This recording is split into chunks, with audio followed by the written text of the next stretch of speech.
I'm going to tell you what, I'm going to pontificate for just a second. I hate this day. We're doing this on Tuesday, September 11th. And it always reminds me that people just have not learned the one simple lesson that hurting innocent people never makes the world a better place. You can look at 9/11, you can look at the senseless school and mass shootings, you can look at the Oklahoma City bombing, you can go back to World War II, you can go back further than that. Hurting innocent people never makes the world a better place. And I don't have a PhD in history, but I just wanted to get that out. Anyway, sorry about that, Stu. No, It's electric to football. those who lost their lives. Seriously, and to those that responded and did everything they could. Football, you bet. Yeah, okay. Now, off of that, we're going to talk about a little football. So we start out with the Ravens at the Bengals. Why don't you go ahead since I already did a All right. Well, both spiel. teams are coming off opening day wins here. Flacco and company really took it to Buffalo. That game wasn't even close during the national anthem, and since he put up on Indy in the fourth quarter about 17 points, so it's a tough call here. The Bengals aren't horrible thus far after one game, but I think the Ravens look really, really good. And granted, Buffalo seems to be a complete shambles, but I think Baltimore's defense is just going to kind of take it to Andy Dalton this time. Didn't look at the series to see if it's been one way or a split series, but I certainly believe Flacco's playing well. Their defense is playing well. It's their home opener. I'm going to take the Baltimore Ravens in this position. But it's the Bengals.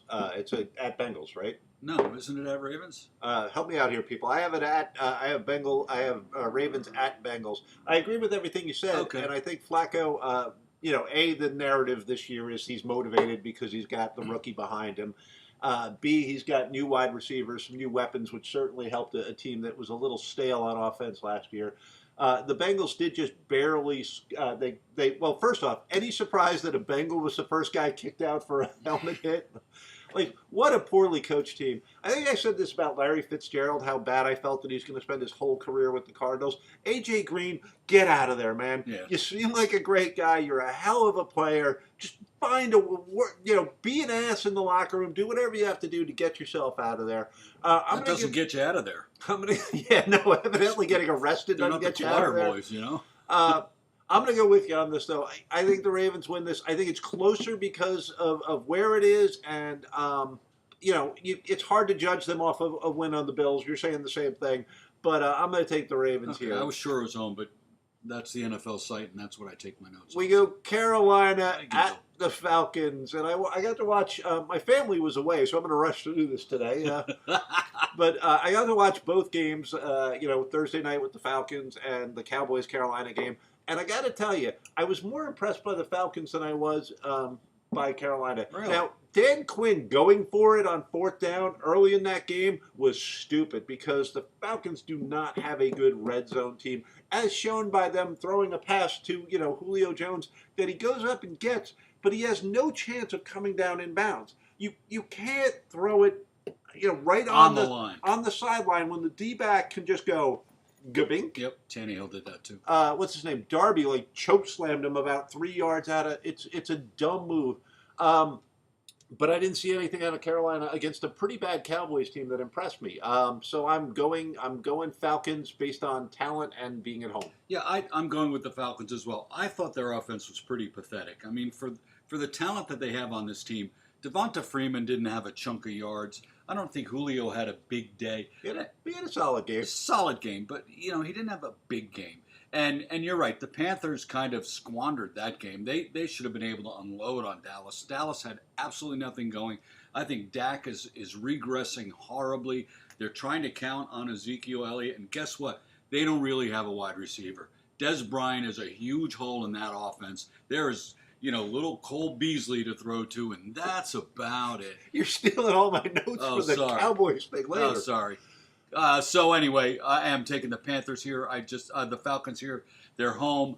I think they can get the juice going. I think they're clearly more talented offensively, and if they can contain McCaffrey, who just does some neat stuff for a little guy, man. He's quick. He hits the hole, and he's hard to bring down because you can't find him. Little Darren Sproles-like. Where'd that guy go? Falcons. And we love Darren Sproles here. We do. what do we got? Colts at Washington. Yes. And Washington is a quietly improved team, not necessarily at quarterback, but on the offensive line and on defense. And, I guess if Adrian Peterson can be ageless. I have ageless Adrian Peterson. I did not look at Damn your it. notes, but I don't expect him to go a full season, romping and stomping. But he looked good last week. No more snowboarding for Andrew Luck, who was smart enough to hide his injuries. But if anyone should be in a bubble, and I was really very happy for him that he did not get concussed on that helmet to helmet crap. If there's a quarterback right now you want to see stay up and play some games, it's Luck. But I am going with the team from Washington at home with a quietly improved team in the places a lot of people don't notice, the O-line and overall defense. Yeah, I think they've become a more balanced team now. Peterson had 90-some-odd yards rushing, and it looked kind of easy for him. He didn't seem to be gassed. The offensive line opened up some really nice holes, and they're going against a team that I don't think has any balance. In fact, if there's a team that's imbalanced, it's the Colts. Yeah, throw it 53 times a game. I'm still not enamored with Luck. I was watching something before the season where he was kind of debating whether to come back after all that's happened to him. And with this team, I wonder why he came back. He is just a target for defenders.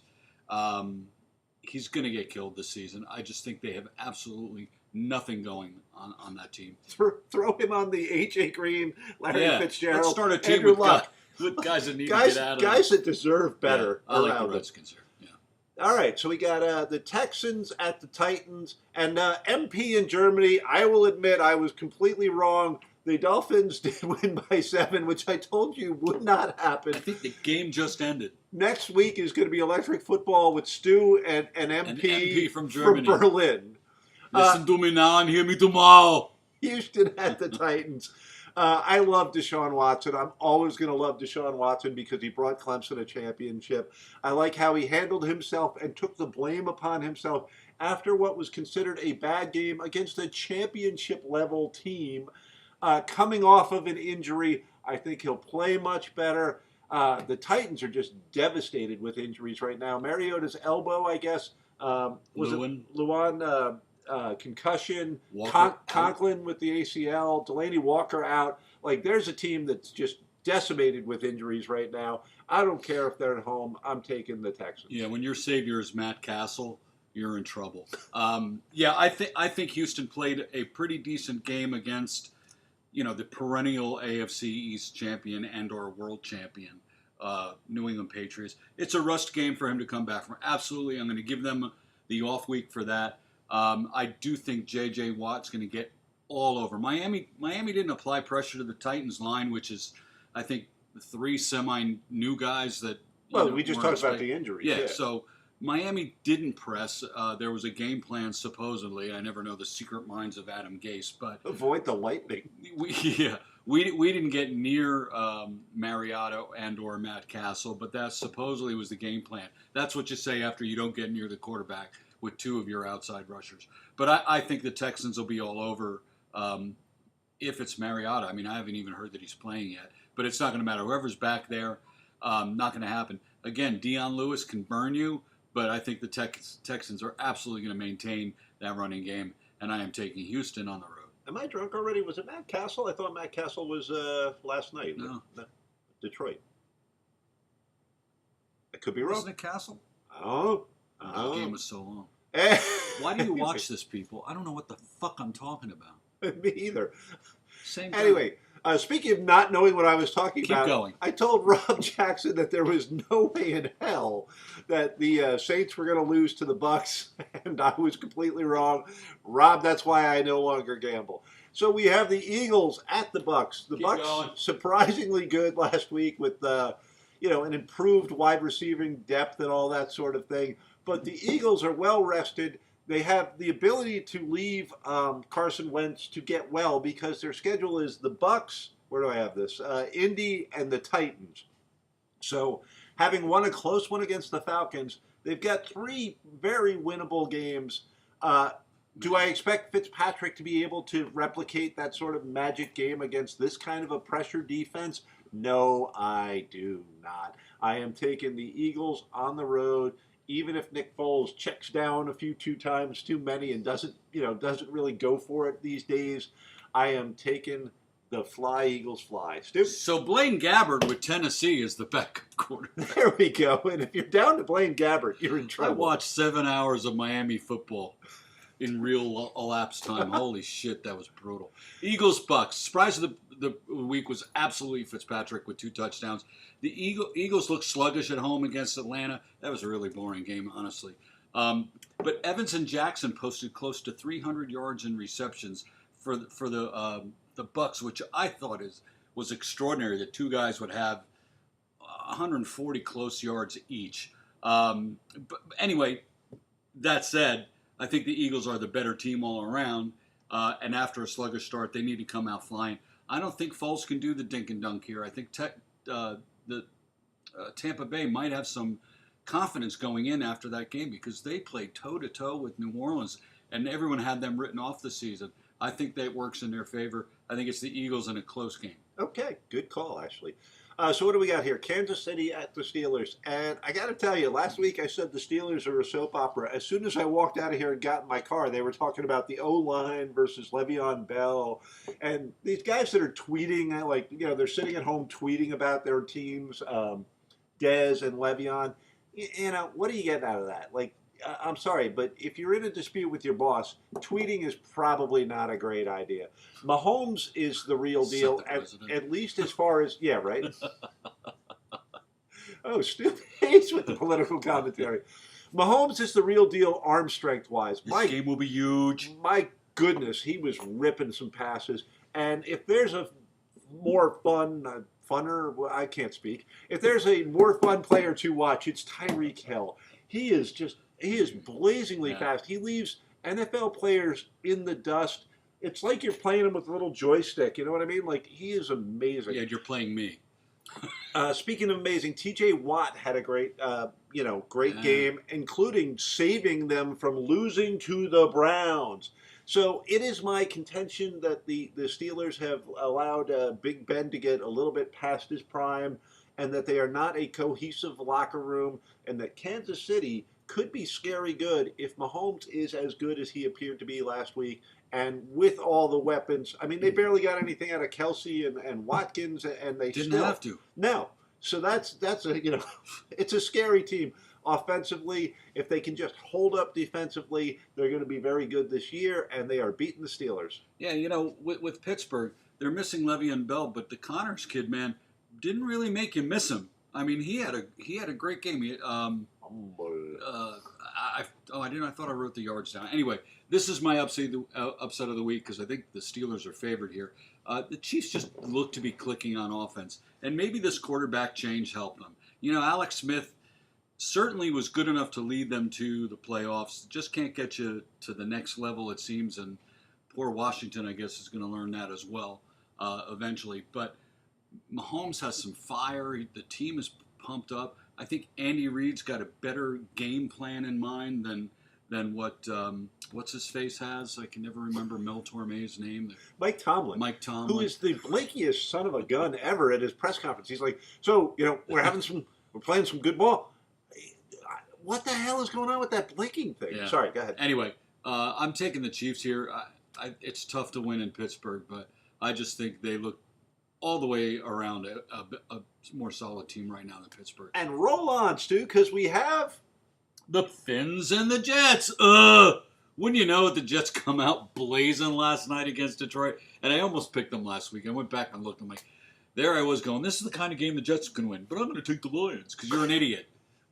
Anyway, 7.5 hours. The Dolphins seem to be resilient. We finally got some big plays out of Tannehill. We got the big return from Jakeem Grant in the kicking game, and then gave one up 2 seconds later to Tennessee. But that was like the 6th hour of play, so I'm not surprised. My head says the Jets. My heart says Miami.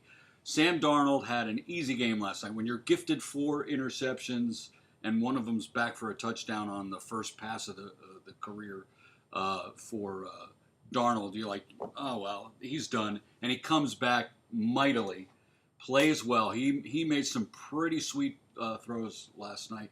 A bunch of nobodies in the running game that seemed to just torch the Lions. These receivers whose names I can't even tell you, Robbie Anderson and Quincy MD, they were torching the line. The Lions, this is Matt Patricia's team, and good luck, you're not Bill Belichick. I am taking, this one's going to hurt him, folks. I'm going to take Miami that they hope to get to Darnold with Quinn and Wake. And that Rashad Jones has 3 more picks.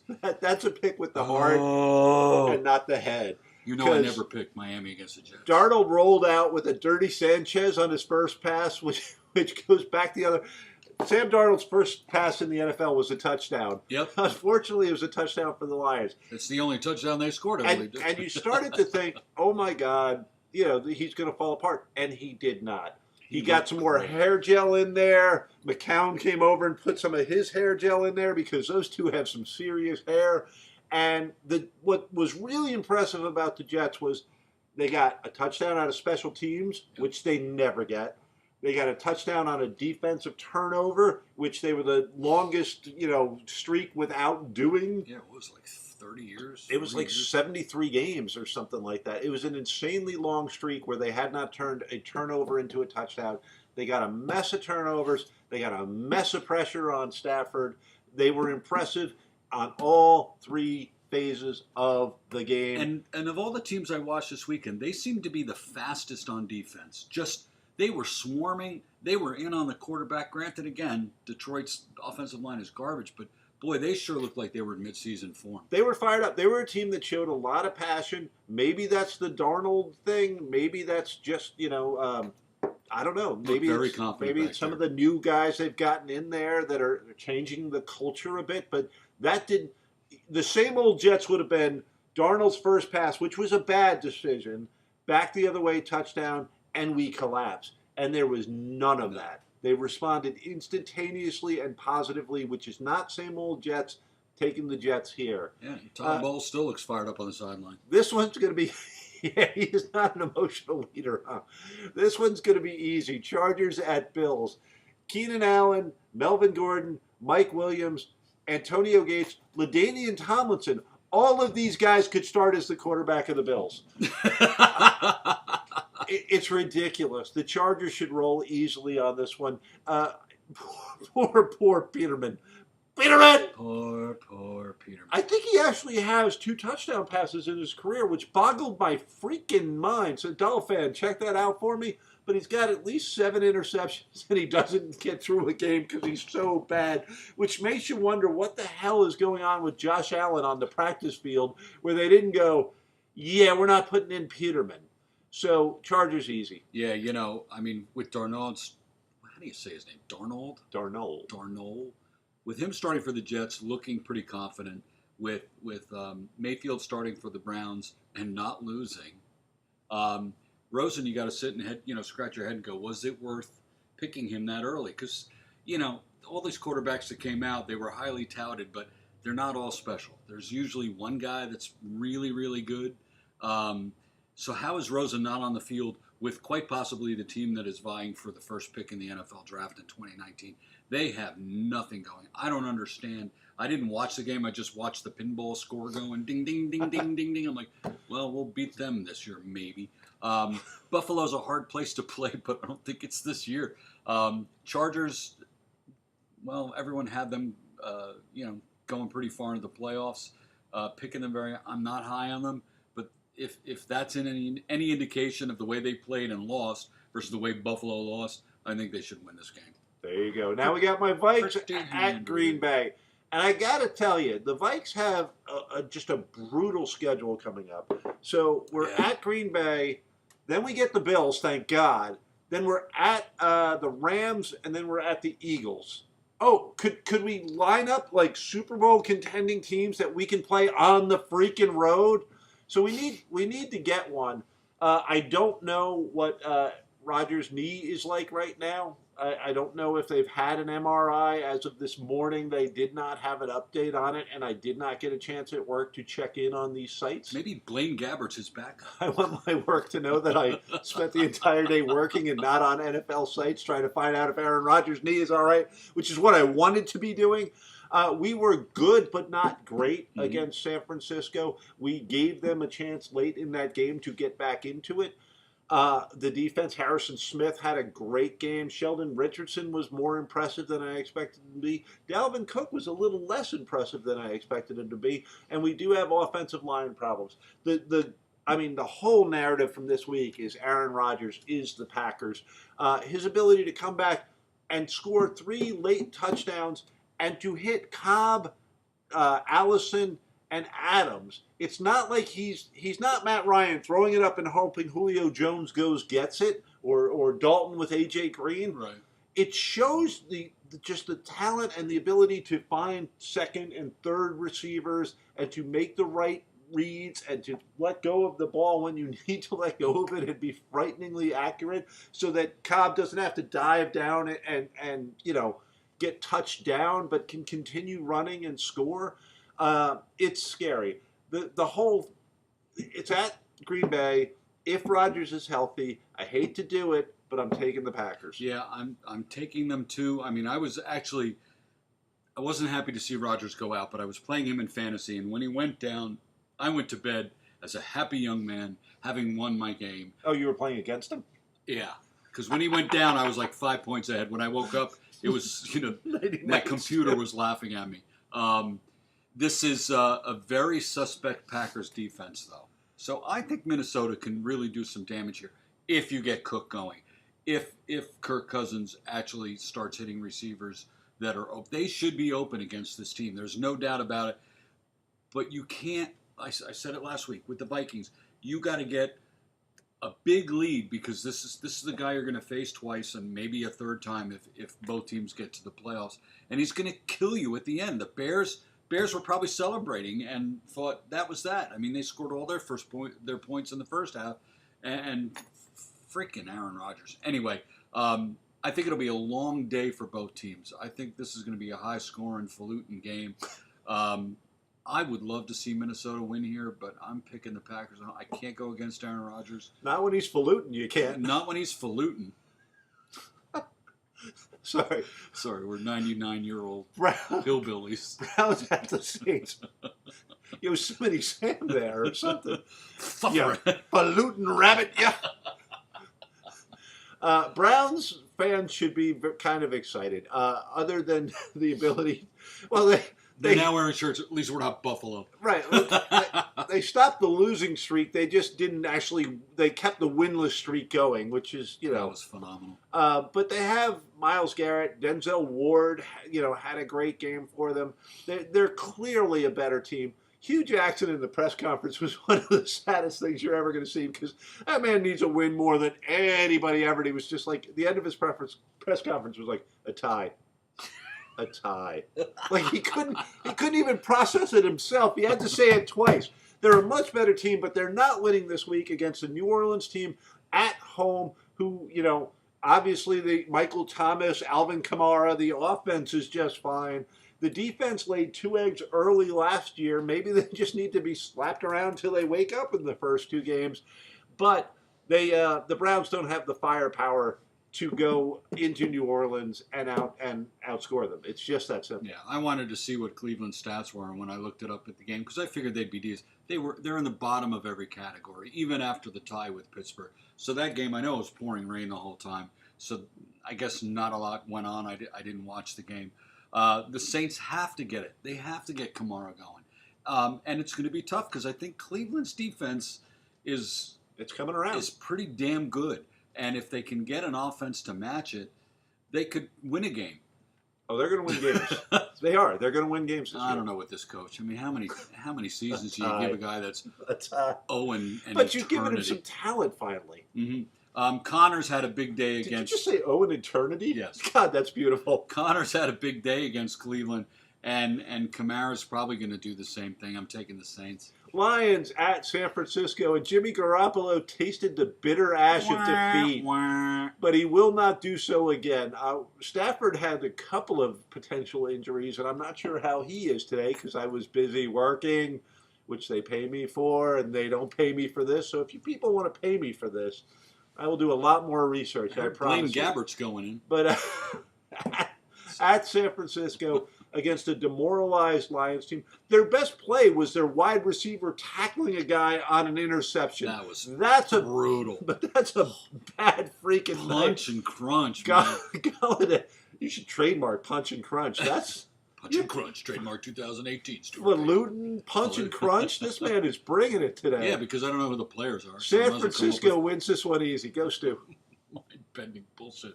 The Lions are a hot mess. They look so out of sorts in literally every... I think when they went to take a knee, they all fell down. That's how a hot mess that these guys are. Matt Patricia's debut was horrible, which I felt a little good about. If he's so smart, how come he can't figure out how to lose weight? Really. He wears that freaking moo-moo out there. You know, this is the defensive genius of the New England Patriots. Maybe it was Belichick because there was no genius on the field last night. You can put lipstick on a pig and it's still Detroit. Garoppolo should not have 3 picks against this team. Just no way. So he's got his loss behind him. Thank you. So we don't have to hear St. Jimmy for the rest of the friggin' season. I don't think the 49ers are great, but they're certainly going to crush the Lions here. If the Jets can do it, I think the Saints have more talent overall. I mean the 49ers. Cardinals at the Rams. First string. And the Cardinals put up 6 whole points against freaking Washington. What do you think they're going to put up against this Rams defense? Because I got a goose egg on this one. Like, I rarely try and give you scores because I'm usually wrong, right, MP in Germany? But in this case, you're going against a great defense, a balanced offensive team with Cooper Kupp and Todd Gurley being, you know, they can pass, they can run. They've got a great defensive line, a Super Bowl contending team early on in the Rams. There's no way the Cardinals win this game. No way. And the Rams look like a team that got their crap together. They were very good last year, but they look again. They like the Jets were. They looked like they were in midseason form. Everything was working. Not in the first half. They gave up kind of an easy touchdown. But you are playing on a baseball field. It's 2018, Oakland. You fucking idiots. Would you put some grass out and kick the A's away? I know. The guys are like kicking from the shortstop position. I'm half expecting Pete Rozelle to come out and flip the coin. This is a big win for the Rams. This won't even be close. If you have a Ram on your fantasy team, even if it's the offensive lineman, he'll probably score. Take him. Game of the week. Yep. Pats at the Jags. Oh, my goodness. I just don't see how the Pats move the ball effectively in this game. I don't think that, Philip Dorsett, Rex Burkhead, Chris Hogan, James White, I don't think they scare the Jags defense. I thought the Jags defense was amazingly impressive against the Giants, except for one Saquon Barkley run. Really? I really do. I think it's an easy game plan for the Jags, and that's what you need. Now, yes, the Jags have Blake Bortles. I get it. And yes, Leonard Fournette was hurt. So I think this is going to be a frighteningly low-scoring game, but I do think the Jags are going to be able to score enough. I'm not lying. And all of a sudden I'm doing this, but I'm going like 12-7 Jags. Really? If you can shut down Gronkowski and not allow Brady to dump it down to the running backs, and Miles Jack is not going to allow that, I think you shut down the Patriots. I really believe that. And now the Patriots will score 58 points. I've just been waiting to say Flibberty Jibs. Highfalutin and Flibberty Jibs. The Jags need a quarterback. The Patriots are a team that Teddy Bridgewater, go to the Jaguars! The Patriots are the team that has a plan for every opponent they face, and 99 out of 100 times they win this game. And until Jacksonville has a quarterback that can win the game in the end, which they don't, I am taking the Patriots. Andrew Luck, go to the Jaguars. Sorry. Yeah, I think they go home with a win. Patriots. Raiders at Broncos. Keenum and Carr both threw 3 picks. Keenum actually threw 3 touchdowns. Carr did not. The Jordy Nelson experiment did not get off to a great start, and Denver has a much superior defense with the Raiders saying goodbye to Khalil Mack. New coaches went 0-7 last week, and I Wow. expect Gruden to go 0-2 in his debut. It's going to be very hard for the Raiders to go into Denver and win this game. Yeah, the Raiders are depending on Lynch, who didn't look like he's got the gas anymore. Keenum looked pretty comfortable in Denver, even with the picks. He still looked comfortable. A lot of weapons. They don't have a superstar running back, but Philip Lindsay had a pretty damn good game. And you know what? If you have a good offensive line, you can have a decent running back. You don't need an Ezekiel Elliott. You just need a guy that can sense where the holes are and get through there and get the job done. I'm taking the home team on this just because, as per league rules, the Denver Broncos get 2 games at home in a row to start the season. Giants at wow, you're cursing up a storm today too. I swear, if you look at every one of our goddamn shows for 20 years, this Broncos, is the most cursed by Stu, though. This is probably what I say by the second game of every season. Giants at Cowboys, and I watched both games. The Giants, how do they not have a backup tackle, or can they not move Will Hernandez over to somebody just help Eric Flowers, like get him off the field? It's hard to see like.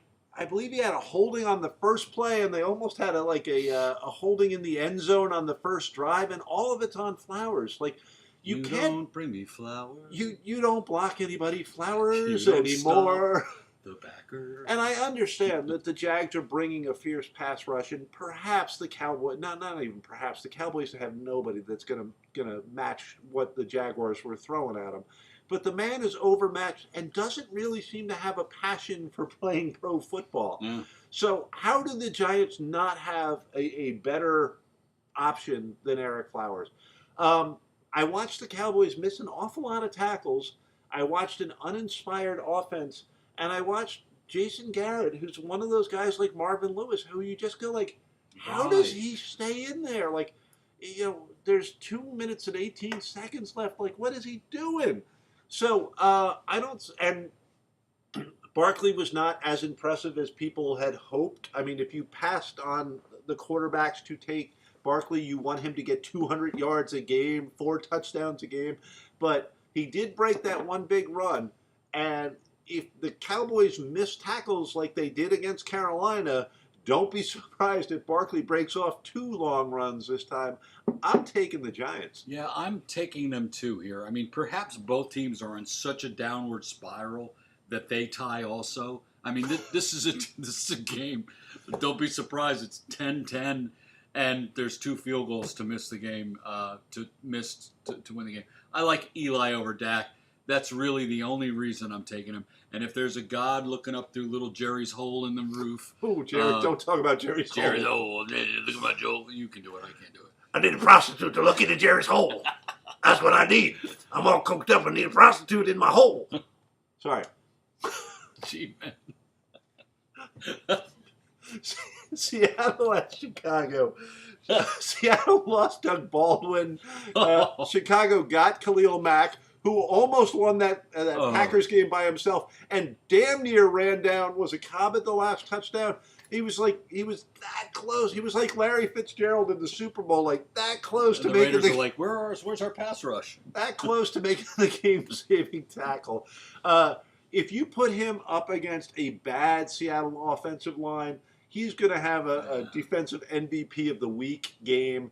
I'm taking and Trubisky does not look as bad as I thought Trubisky was going to look. But he didn't throw a touchdown. He ran for a touchdown, but he didn't throw a touchdown, a pass, and that concerns me. I mean, this is not what you want the guy you just handed the reins to after the 42 other quarterbacks that they had over the last year. But that was it. He didn't have a big day, and certainly against that Green Bay defense, he should have had a nice day, which he didn't.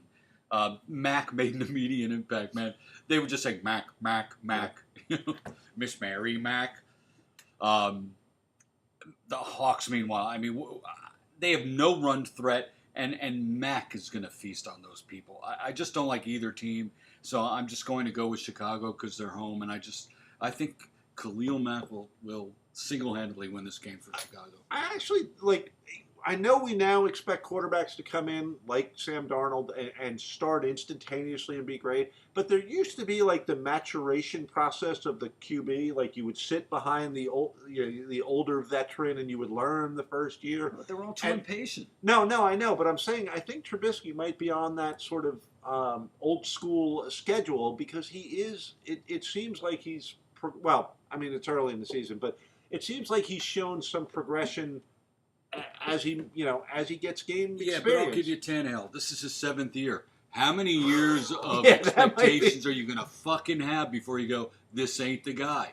I don't think he's the guy. He had a pretty good game on Sunday. Right, but Trubisky doesn't have 7 years under his belt. I mean, but that's what I mean. Point. They're giving Tannehill all this time to develop. How long are they going to go with Trubisky? Let the kids sit behind a guy. That's an angry Dolphin. Get it? No, this is my whole complaint with all the quarterbacks. There's 32. There's too many teams. There's 32 teams. There's 10 good quarterbacks. The rest of us are fucking around with backups for the most part.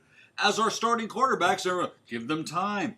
We don't have time. We don't have good coaches for every team, and you don't have a quarterback for every team. I want a 10-team league. And the men who hold high places must be the ones to start to mold a new reality closer to the heart. That's Stuart F-bomb Pace. And that's Getty Lee Brown. Electric football, guys. This is what it is. It's what you get paid for.